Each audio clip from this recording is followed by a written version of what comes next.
Olá, tudo bom com vocês? Vamos à nossa aula de português. Como vocês já sabem, sou a professora Suiane e essa aula está voltada para os alunos do sétimo ano. Na última aula, eu deixei com vocês a atividade do caderno de atividades suplementares, do capítulo 3. Então, hoje nós vamos fazer uma correção porque vai ser a finalização desse assunto, né? Para ficar bem claro, para a gente poder passar adiante. Então, vamos lá. Pegando o caderno de vocês aí, na página 17, falando a respeito de uma... Começa com uma crônica de Rubem Alves, uma crônica bem interessante, Gestos Amorosos. E a gente vai relembrar um pouquinho sobre enredo, sobre elementos da narrativa, tá? Primeira pergunta, qual é o enredo da crônica? Ou seja, a crônica relata o quê? Fala de quê? Ela fala de coisas do cotidiano do cronista, principalmente coisas que aconteceram quando ele percebeu que estava envelhecendo. E ele começa a se analisar o comportamento das pessoas. Tá? Releia, segunda questão. Releia os 3 primeiros parágrafos e responda aos itens propostos. Letra A. Identifica o espaço em que ocorrem os fatos narrados. Ele narra alguns acontecimentos que estão em determinado espaço. Onde é isso? Quando vocês voltam aí para o primeiro parágrafo, ele fala: era uma tarde em São Paulo, tomei um metrô. Então, foi dentro de um metrô em São Paulo. A parte B, e o tempo? Quais são 2 expressões que demonstram em que tempo, que determinam em que tempo isso aconteceu? Ainda no primeiro parágrafo, vocês percebem, ó. Dei-me conta de que estava velho cerca de 25 anos atrás. Então, quando ele colocou 25 anos atrás, a gente já sabe que isso ocorreu de quando foi escrito, que foi em 2008, aconteceu há 25 anos. E ele também falou mais, teve outra expressão aqui. Era uma tarde em São Paulo. Vocês têm uma ideia, será dia, será tem uma ideia de horário. Então, indica tempo também. Parte C. A narração pode ser feita em primeira pessoa ou em terceira pessoa, dependendo do ponto de vista do narrador. Esses, portanto, são 2 tipos de foco narrativo. Com que foco narrativo a história foi contada?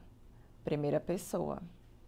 Como é que nós justificamos essa resposta com elementos do texto? Vocês vão provar com elementos do texto que foi escrito em primeira pessoa. Ou seja, verbo, flexionando o verbo, uso de pronomes. Então, vamos lá. Primeiro parágrafo, vocês já acham logo. Dei-me conta. Ele já estava falando que ele estava se dando conta, né? Dei-me, eu me dou conta. Primeira pessoa. Segurei-me em um balustre. Eu não tinha dificuldades. Comecei a fazer algo que me dá prazer. Então, são coisas que ele fala sempre na primeira pessoa. Então, a gente já sabe que o foco narrativo é em primeira pessoa. Terceira questão. A crônica é um texto pessoal em que ele faz suas observações. Nas palavras de Carlos Drummond de Andrade, o tema de uma crônica pode ser um pé de chinelo, uma pétala de flor, 2 conchinhas de praia, o rebolado da dançarina, o tropeção. Pode ser tanta coisa que se tire uma simples observação. Que matéria-prima foi usada por Rubem Alves em Gestos Amorosos? Então, observem que o enunciado da questão cita Drummond e o que ele fala da crônica. Qualquer matéria, qualquer coisa pode ser aquele ponto inicial para se fazer uma crônica. Desde um chinelo, um pé de chinelo só, a uma flor, uma pétala simplesmente. Qualquer coisa pode ser o pontapé inicial para se fazer uma crônica. O que foi que motivou a crônica de Rubem Alves? Como é que vocês vão ter ideia disso? Vamos lá. A crônica fala gestos amorosos. Quando vocês voltam aqui para o segundo parágrafo, no finalzinho do segundo parágrafo ele fala assim, ó: logo o sonho sugeriu uma crônica. Que sonho? O que foi que aconteceu que sugeriu a crônica? Houve uma troca de olhares, porque ele fala aqui, ó, que não desviou o olhar dos seus olhos, não desviou o olhar quando seus olhos se encontraram com os meus. Sorri para ela e ela sorriu para mim. Então, quando houve esses dois gestos, porque é o gesto que motivou a crônica. Então, quando houve esse gesto da troca de olhares, da troca de sorrisos, o sonho sugeriu a crônica. Mas a gente não pode dizer que a questão dela se levantar sugeriu a crônica. Ele já colocou logo que o impulso da crônica dele foram as ações que estimularam ele a achar que ela estava interessada nele.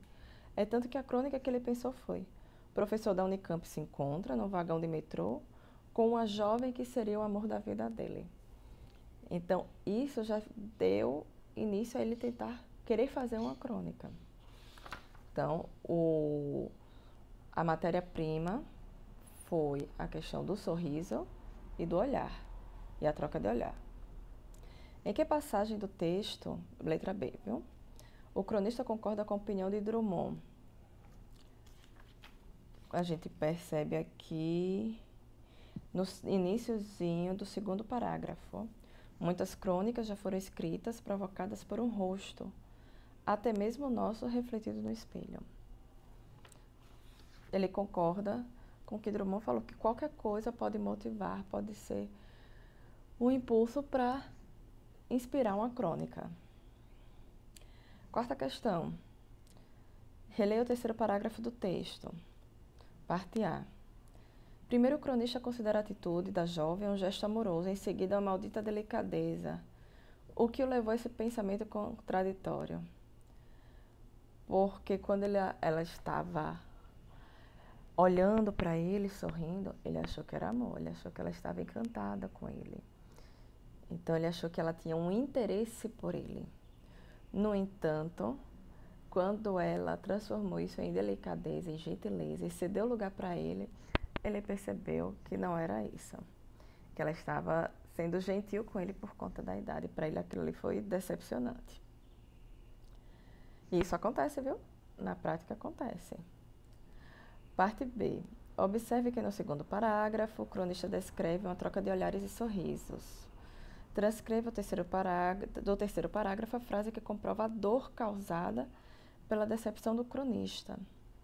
Então, o que a gente percebe aqui que indica que ele se decepcionou? Terceiro parágrafo. Aqui, ó. Maldita delicadeza. O seu gesto amoroso me humilhou e perfurou meu coração. Imagine, ele se sentiu humilhado, ele sentiu dor por aquilo, porque ele não estava admitindo, não conseguia conceber que ele estava envelhecendo.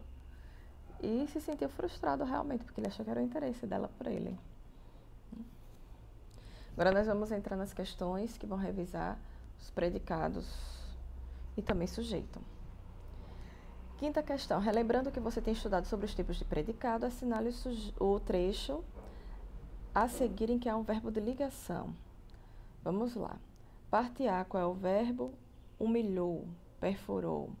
São verbos significativos, verbos nocionais. Letra B, verbo rejeitar, verbo significativo. Letra C, remoer, verbo significativo. Letra D, verbo ser. Os rochos são objetos oníricos. Então, está dando uma característica ao sujeito. Nós temos aí a letra D, um verbo de ligação. Resposta do quinto, letra D. Sexta questão. Na sintaxe, predicado verbo nominal é aquele que apresenta dois núcleos, um verbo de ação e um nome. Assinale as alternativas em que aparece o predicado verbo nominal. O cronista saudou a história... O cronista narrou a história saudoso. Verbo narrar é um verbo significativo. No entanto, mesmo sendo um verbo significativo, logo no meu predicado eu tenho ainda um termo que caracteriza o meu sujeito. Eu tenho um predicativo do sujeito. Saudoso está caracterizando o sujeito, o cronista. Se eu tenho uma característica do sujeito, se eu tenho um predicativo do sujeito, então eu tenho dois núcleos. O meu verbo, que é um verbo significativo, narrou, e tenho saudoso, que é o predicativo do sujeito, tá? Letra B. A jovem cumprimentou o leitor de rostos com um sorriso.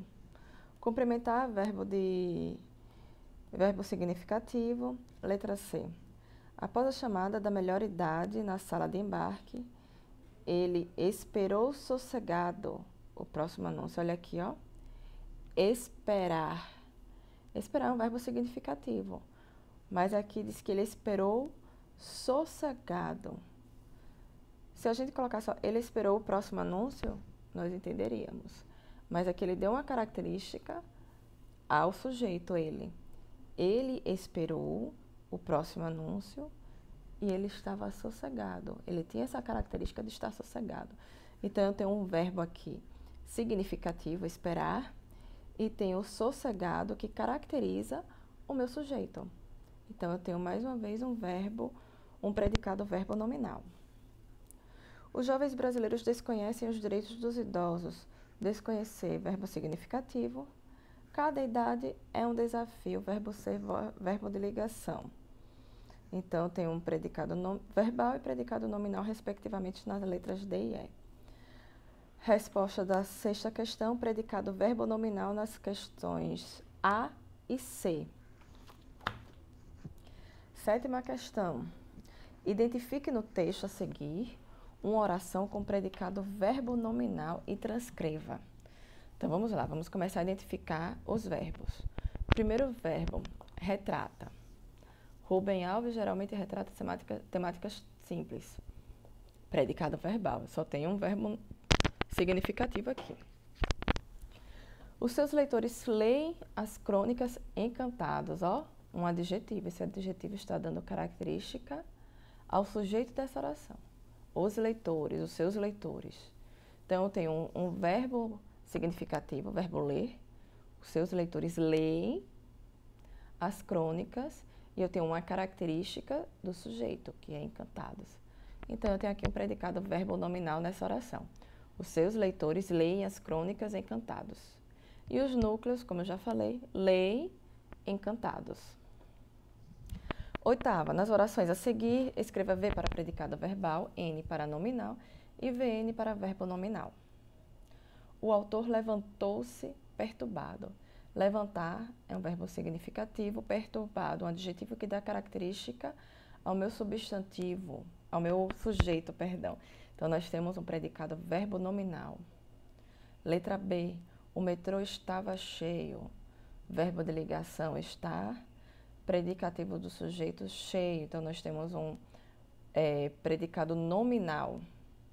Segurei-me num balustre sem problemas. Segurar, verbo significativo.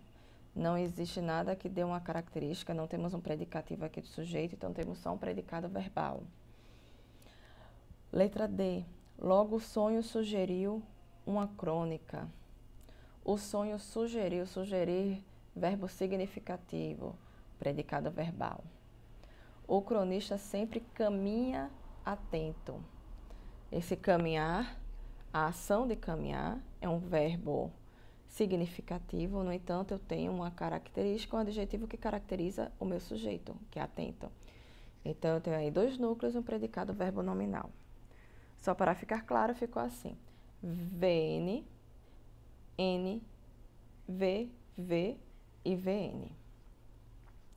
Nona questão.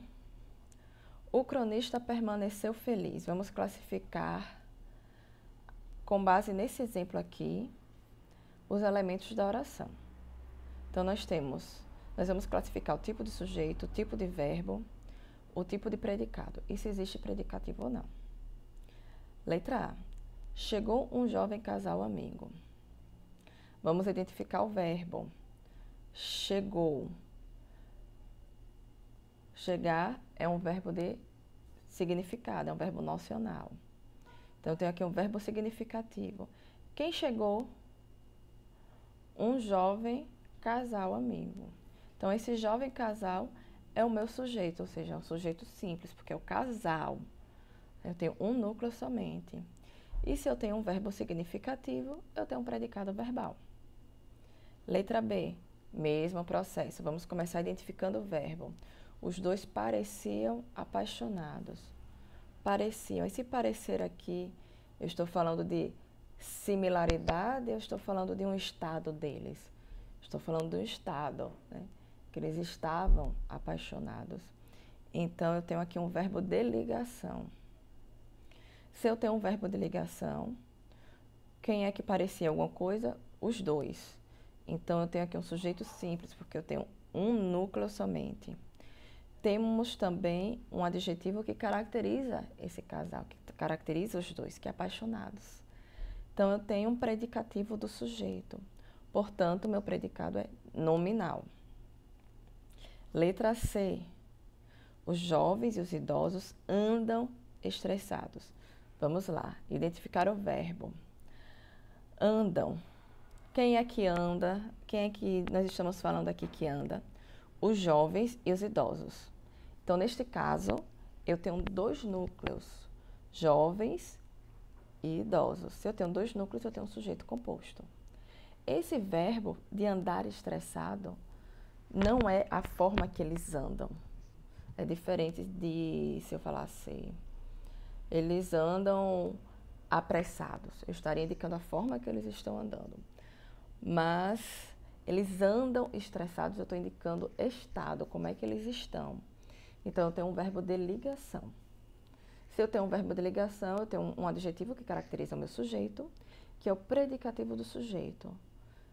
Sendo um verbo de ligação, meu predicado é nominal. E letra D, o metrô saiu atrasado.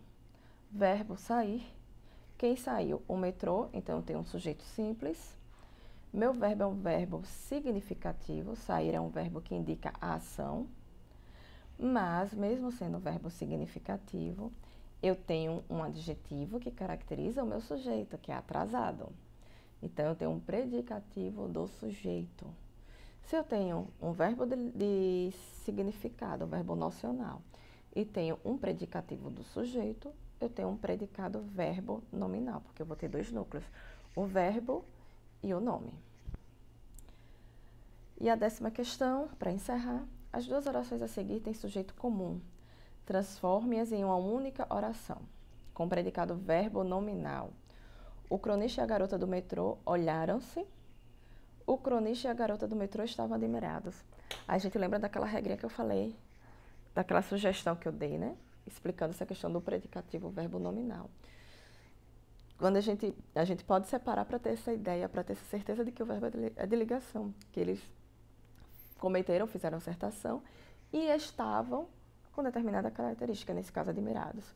Como nós vamos transformar essas duas orações em um predicado verbo nominal, nós não vamos usar os dois verbos, vamos usar um só. Então fica o cronista e a garota do metrô olharam-se admirados. Basta acrescentar o adjetivo. Eu acrescentando o adjetivo, eu vou ter um predicativo do sujeito. Subentende-se, quando a gente lê, a gente entende que eles estavam admirados, não preciso colocar o verbo. E assim eu tenho o meu predicado verbo nominal. Espero que vocês não tenham ficado dúvidas com essa correção. Se tiverem dúvidas, entrem em contato comigo, vocês têm meu número, falem comigo, por favor, que a próxima aula já será conteúdo novo, tá? Muito obrigada, meus amores, e fiquem com Deus.